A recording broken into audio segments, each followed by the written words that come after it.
So, just up on the front of the property on number 25 Gilbrook in Didsbury. Just a quick overview of your roof. The slate condition is, the slates are really thin. They're a really thin grade. They're starting to peel.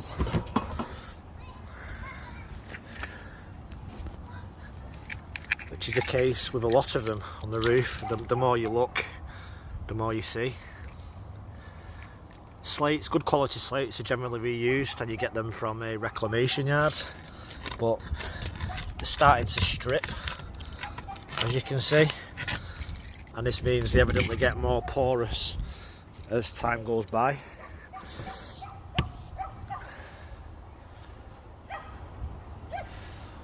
We've got a lot of cracks and damaged ones the more you look, especially as it joins onto next door's property. On the far right hand side, this will be the joining section from yours to next door. The chimney, the lead has been redone recently. It looks in reasonable condition. New front apron, cottony flashings. But the chimney itself, we've got mould growing out the top. It's breathing life, so definitely need to, I would say, grind and repoint this chimney with new flooring on top with sand, cement and stone to create concrete. Again, this isn't to say that this is what's affecting the property in, well, the various issues in the property. Again, I just wanted to point out all the damaged slates that are on here. They are literally just stripping and they're coming towards the end of the serviceable life. You see how wet in particular this area is, and this is directly above where the leaks are inside the property. Now, what I was saying when we was inside on the initial report was the felt deteriorating at the eaves, and we can see that this has happened. There's no felt visible, so if anything gets in through these cracked slates, or see all this, and you've got upside down slates here, if anything gets in, it runs down and it doesn't make its way into the gutter because there's no felt, so it's finding its way along here.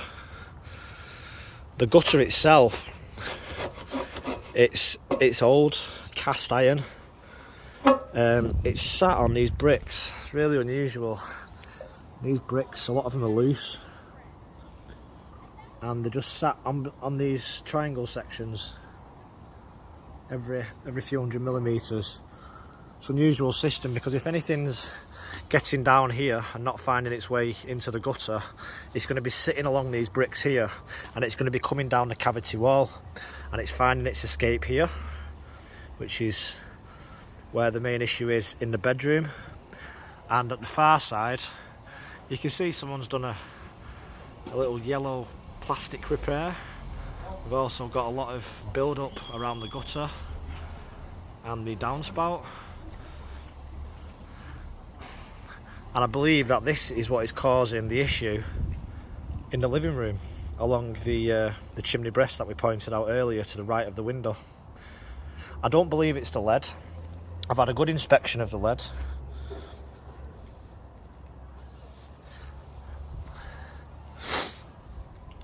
The lead, it's 2.5 metres long. Now, technically lead should only be laid at 1.5 metres because it expands and contracts. So this would cause splitting and cracking.